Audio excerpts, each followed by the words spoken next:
Welcome to day 270. Let me take you through quickly. So today what I've been doing is the rain highlighted to me today that we have to sort out the main doors. So let me just get that radio turned off. Basically we woke up this morning to a little bit of water and damp patches down in the corner. So let me just quickly getting damp patches like coming through here where the window fitter still hasn't siliconed in yet.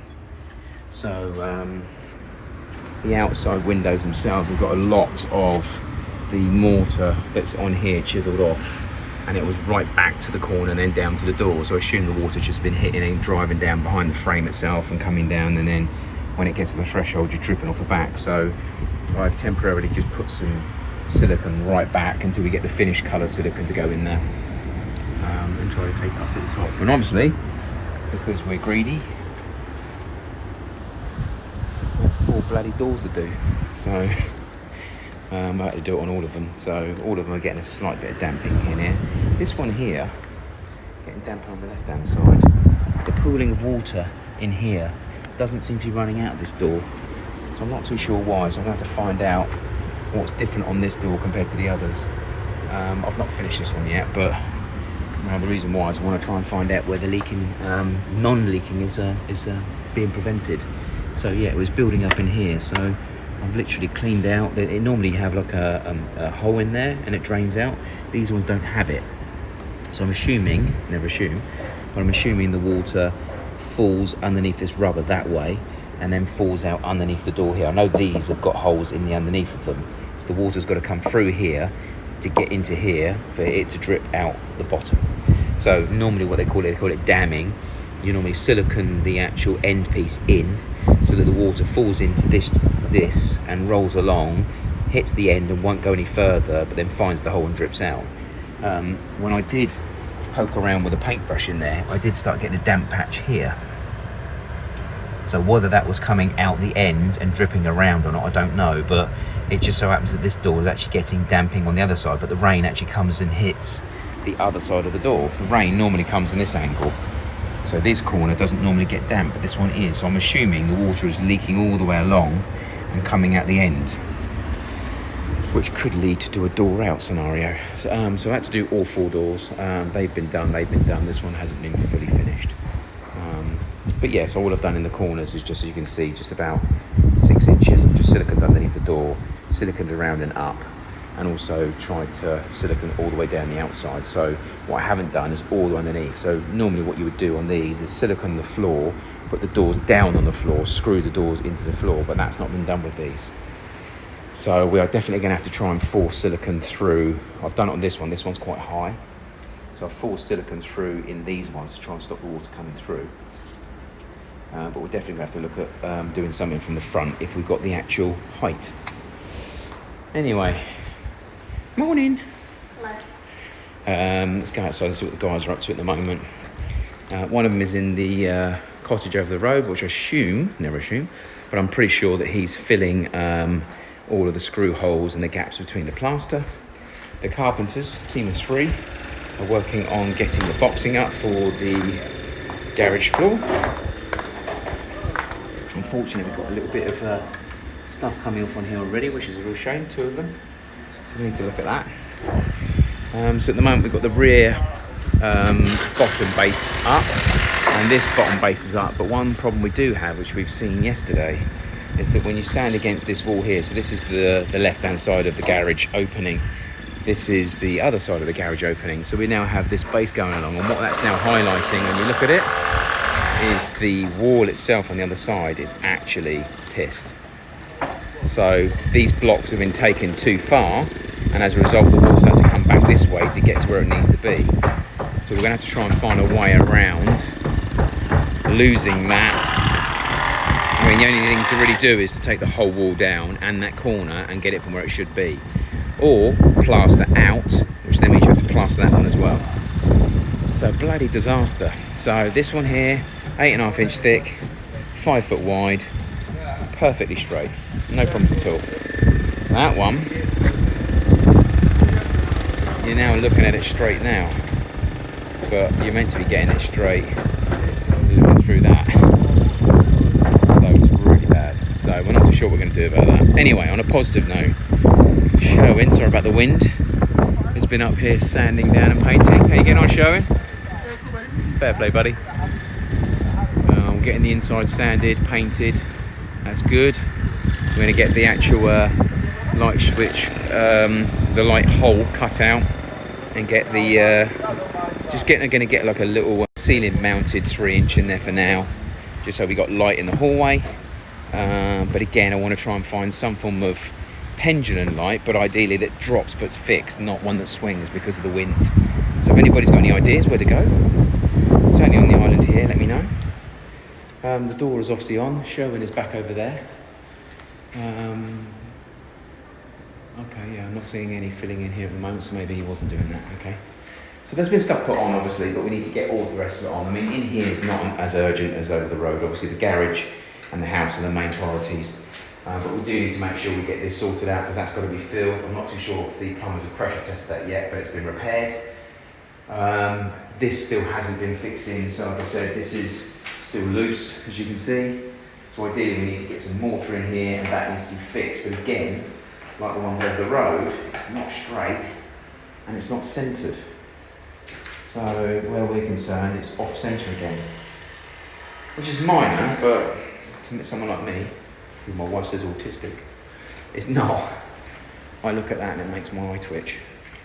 So in here, obviously, it's turning into a nice little room now. So obviously it's white, it's got plasterboard up. We have lights apparently. Whee. So obviously we've got to make sure the lights aren't in. They're up, connected, and they're in bags. So that obviously we can get the plasterboard. Is that the bed light? You can switch it on and off from the bed. Yeah, so that would be a bed. I'm going to do a Murphy bed on there, by the way. I'm going to put a Murphy bed on that wall so that when we're not actually using it to sleep people, there's such a word. Yeah, it says all the lights on. Then obviously we can put the bed away. So anybody got any good ideas or any good YouTube videos on how to make a Murphy bed, let me know. I found one, bloody good, bloody complicated. He bought the Murphy bed kit, which comes with all the springs, all of the supports and stuff like that, and then you make the wooden base, you make the actual wooden cabinetry, and you fit it in. So I think that's what I'll probably do, order the Murphy bed mechanics, and then try and find a nice beige wood, purple heart or something like that, and try and make it out of that and stain it and get it up on the wall, but make it look really good. So any ideas, any wood, stuck it in the comments below and let me know. Obviously, whilst I'm on that note, help me, help you. Help me, help you. Yeah, like and subscribe. If you can try and help and like and subscribe for me and shove comments down there. Like I've said to you guys many, many times, and anyone new to the channel, it just helps me get the message out, and it also helps me, like I've just said then, help me come up with some ideas. The more people like and subscribe to the video, from my point of view, the more advice I can get. So if you're watching it now, do me a favour, just go down and give it a quick like and subscribe if you haven't already.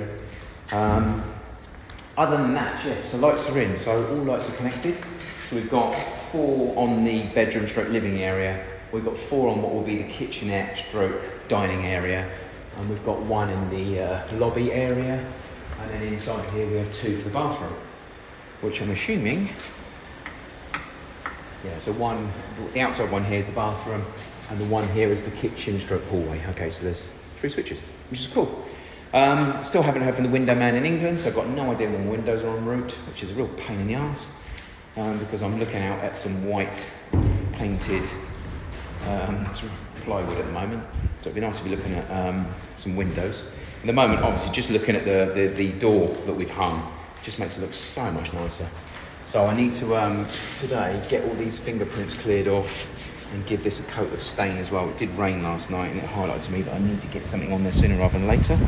As you can see, it did try and do its job. The slope, that is, not them. But as you can see, it's damp all the way along there. So that would lead me to believe that we're not getting a seal here. So the water's sitting there and running in. So it's either finding a weakness in here and coming through here, or it's just finding its way through here. Either way, the only reason why you would normally have water leaking through a concrete floor and a block stroke pug base is when they put sand down. So they always put sand down when they're doing blocks so the mortar doesn't stick to the concrete. The downside to that is if they lay the block on the sand, then the sand actually stops the mortar from bonding to the concrete, and that's when you get leakage. So sometimes you'll get it on beams, which you can't really see in here. But anytime that you have a beam, then sometimes they put sand down in and around. So it just stops things leaking. So that shouldn't be damp all the way around here. So it's finding its way in there somewhere. So it could be that it was coming up quite deep and it was sinking through here. Either way, it's finding its way in somehow because it's damp through there. But at least we're not getting that big wet patch all the way through here, which is what we were getting. And it was coming all the way over here and hitting into here and sinking into plasterboard. So that's good. I've still got to get this done. So I'm going to get some pugginament and do that myself because I'm conscious that hasn't been done. So I want to get that done and dried. And then I want to try and find out what's causing this still. Not too sure what that is now I'm seeing it. But it was quite a bit of rain last night. And then again, the guys are meant to be doing every one of these. So I've actually got one mason in today. But again, rather than him concentrating on doing these, it's more important for him, sorry about the wind, to be doing the pool front. Yay, the pool. So we're responsible to get this blue bit that was well-created done and this top piece done. So that's what he's doing now for me. He's doing here. Hopefully he'll get all this done today. That would be great if he did. Then we can actually get the pool man out to do his thing. So you can see how much water came down last night. That's how much water's back in the pool again. That was empty yesterday. There's pug down there. So I might actually, after I finish filming this, go and steal some of that. Yeah, steal some of that and crack on with up here.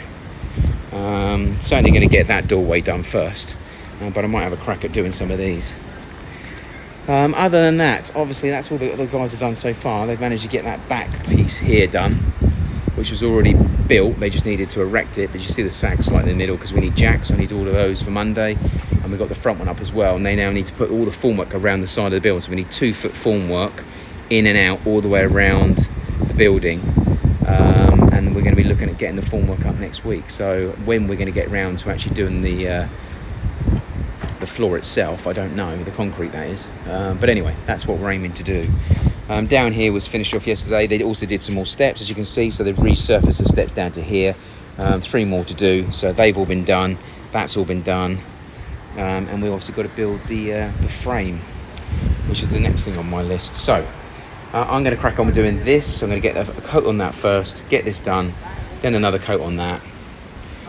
Get this door frame siliconed in for now, at least sealed in, because again the water could be coming through here. Yeah, and that's about it for now. Other than that, inside the building, obviously I'm going to finish off the doors. The skirting boards have been done. It's pretty much all about the garage and the landscaping at the moment. That's pretty much what we're doing. So anyway, it's 1:30. I'll update you as the day goes. Just coming into the basement to check the water, and we have a leak.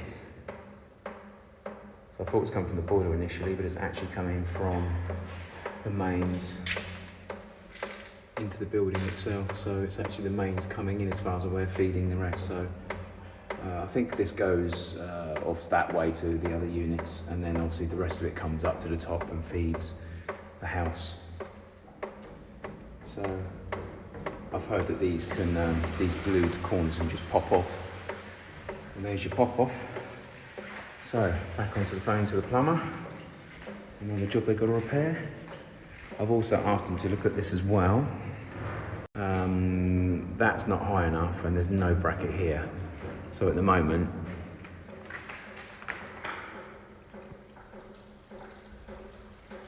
as soon as you lift it, you hear water running. Can you hear it? So basically this needs to go up to about here.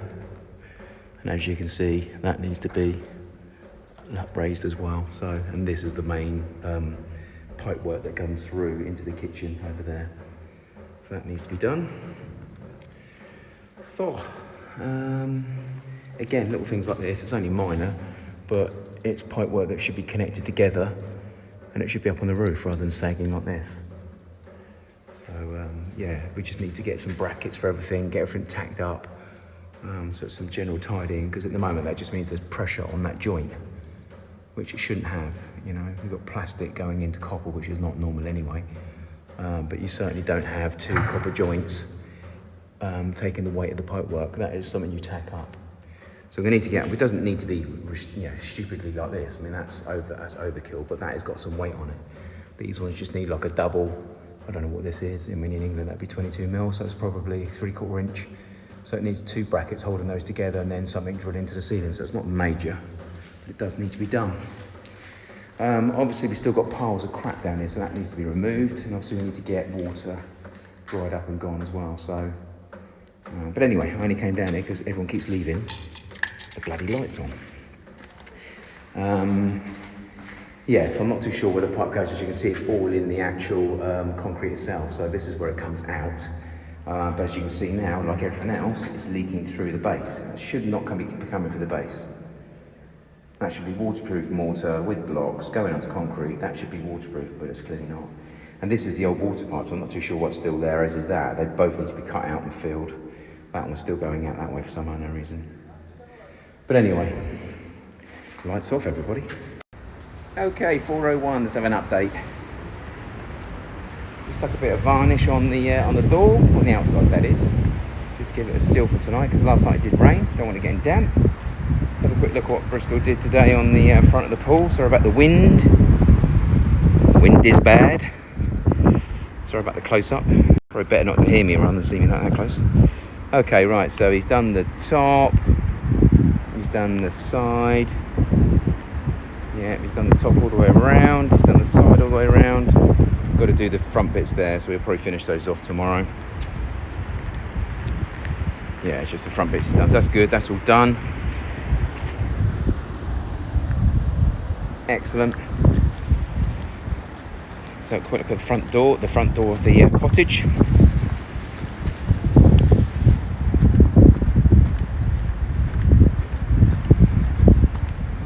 So we have been getting a dampness coming in here, which I showed you earlier. So it's actually come out a nice colour. I've used a satin rather than a gloss, so that's sinking as we speak. No, I didn't sand it down before I did it, before anyone asks, and I know I should have before anyone corrects me. So I wanted to just get it on there. It was very smooth anyway after we planed it.